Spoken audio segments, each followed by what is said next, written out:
Stop saying that you don't have enough. The only thing that does not compound is zero. You do have enough. Let me show you once again what this will do for you. We're talking about investing long term. If you were to invest long term with an initial deposit of just $500 with 30 years of growth at a 10% rate, compounding annually. And so for that entire year, it would be $3,000. We're saying $3,000 per year. What does this say? What does this say to you? You can see here that this is an initial deposit of $500 with 30 years of growth at 10%. So we know historically that the S&P 500 yields about 10%. Yes, give or take a few percentages, but over time, the yield is about 10%. Compounding annually with a total contribution per year of $3,000. Do you know that breaks down to $250 a month? $250 a month. We're talking about, for example, starting at the age of 30, for paying into your future, $62.50 a week. That would give you $3,000 a year. Let's look at this chart and analyze it. This blue area here, what does that say to you? This is saying that what you put in is in the blue area. What you contributed was $87,500. The interest is $366,324.34. So from here, from this blue dot all the way up here, this is interest. This is free money. So you're telling me that if someone told you all you need to do is invest $250 a month for the next 30 years, and I will give you 300, let's go up here.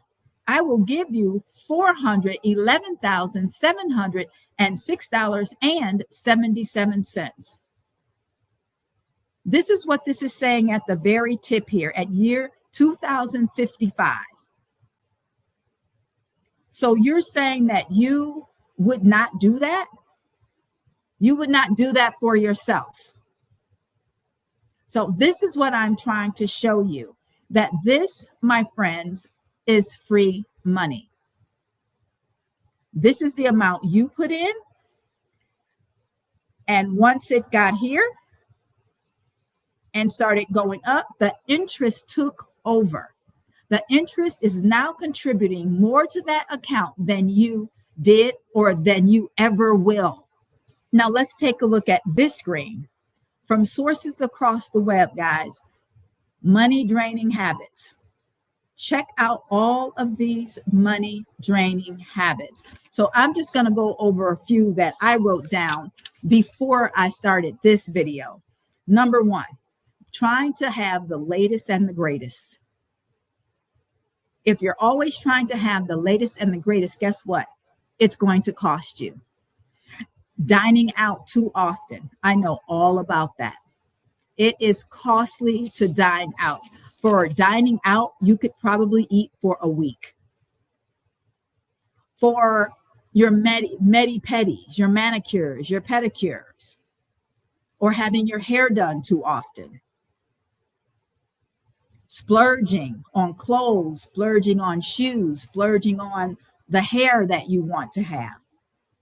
Cable, gym memberships that you probably don't use. Paying full price, impulse buying. Wasting energy, guys, for lights in your house that are turned on, for not using the efficiency bulbs. You don't see how you're losing money there, but you are in terms of paying the bill, right? Credit cards, using that credit card too much, not paying it off. And therefore, what you paid for, now you're paying even more for because the interest is now attached to it. So that dinner out that was $50 or $100 is now $110, depending on what your interest rate is. Subscriptions that we don't use. So please stop saying that you don't have enough. You have enough. You have to repurpose what you do have. It's like Moses, right? God said, "What is in your hand?" And a rod was in his hand. He had to stretch it out and use it. So think about what is in your hand, what is in your control.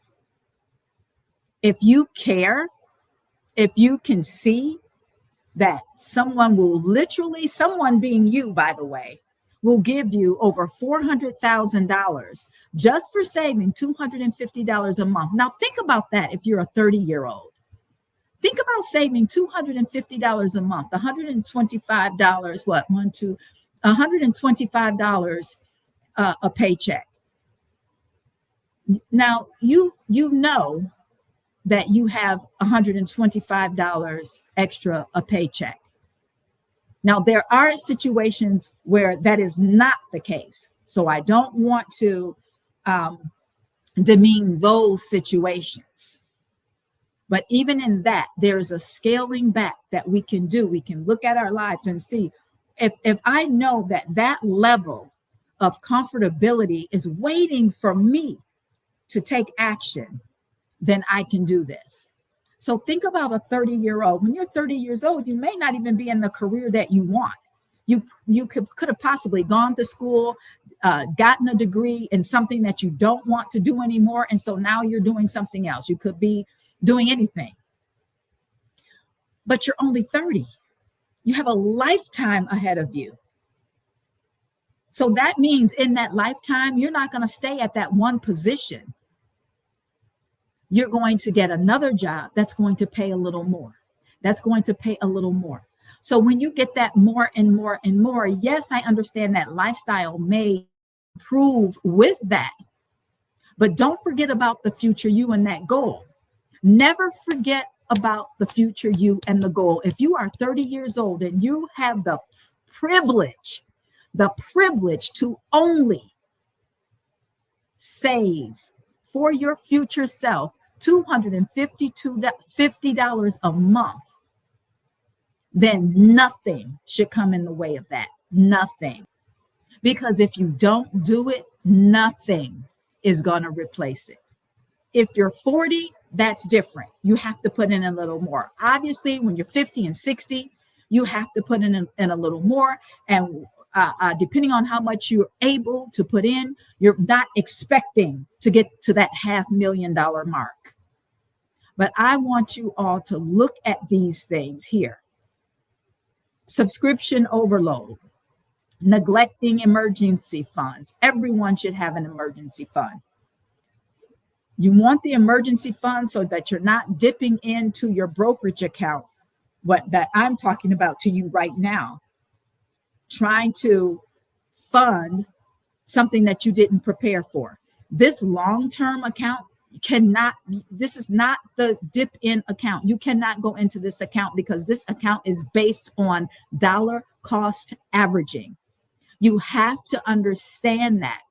In another video, I may do a video on the terms of just basic terms that beginner investors must understand. You must understand it, not be able to just quote it, but you have to understand what it is. If you understand what dollar cost averaging is, you will not go into your long-term investing portfolio. You will not touch those funds. If you touch those funds, you literally are stealing from your future, and you can't build that money up back like that. Dollar cost averaging and compound interest, they are They are two things that work together in such a synergistic way that you cannot disrupt either one of them. So you already have to have an emergency fund, or as I said before in another video, your day job, your 9 to 5, or your side hustle has to handle your emergency or whatever it is. But you do need to build up emergency funds. It should be for 3 to 6 months of your living expenses. Then we have no saving goals, just none. No saving goals. So this means that whatever comes in goes out. Whatever comes in goes out. That is what you call no planning. That is not planning, not budgeting. Everyone budgets differently. Some people need to have a whole worksheet. Some people need to write everything down and visit it every week. You know, other people don't have to do that. Impulse buying. If you're an impulse buying, what is impulse buying? Buying things at the store that you didn't go in there for. Getting in the line and all the things on the side, they're put there strategically to get your dollars. And that's the way you have to think about this. Retail is set up to take money from you. Thank you. It's not set up to give back. It's set up to take money from you. Everything on those aisles, the chips, the gums, all the stuff that's in bags and boxes. Impulse buying, credit card mismanagement. That means your overuse of a credit card, not paying it off monthly, and therefore you have interest. You never want to have interest. I want you all to go and take a look at your credit card statement and find out what is your interest. What are you paying in interest? What is your amount? What percentage? Are you at 21%? Is your card a 21% card? That's outrageous. That's outrageous. I'm not saying get rid of it. I'm saying know that it's 21%. That's more than God. That's more than what God asked for. The Lord only asked for 10% and you're tithing. And you have a credit card that's you're using that's at 20%. That's outrageous. Impulse buys, living beyond your means, trying to keep up with the Joneses, trying to keep up with her. You have to know who you are. You have to know who you are. You have to know what your plans are for the future you and your future family, your offspring, your legacy. And once you get that in your head and you start working from that vantage point, it won't matter what the Joneses are doing because you are so set that you're moving forward. And what you're doing is moving your family forward, that it will give you such energy and combustion just to keep moving in that direction. Ignoring insurance needs. Ignoring financial education. Just listening to me. And I know you're not just listening to me. Not saving is another one. But we're right now, we're ending that. We're ending the not saving. And not only are you going to save, you're going to invest. You're going to go beyond saving. You're going to save. You can put your emergency funds in a high yield savings account. So we're going beyond that.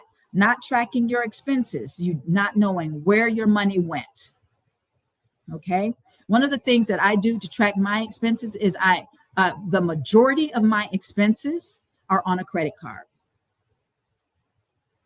I literally will use a credit card at the dollar store because I know me. I don't want to hold on to receipts. I'm not trying to do that, but I know I can always track that. Also, I know how much I have to spend, and I'm not going over that. But that credit card, I have literally paid zero for the last few years, zero in interest, because I pay it off before it can even roll over to the next cycle. And here we are with not investing. We're ending that cycle right here also.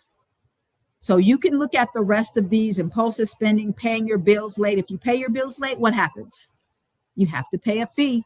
Now I'm going to take you back to our screen. All of this is yours. It's yours if you will commit to investing $250 a month.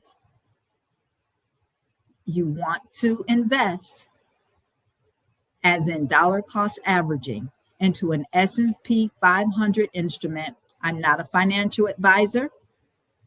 I'm a teacher, but this is my opinion, and this is something that I'm doing.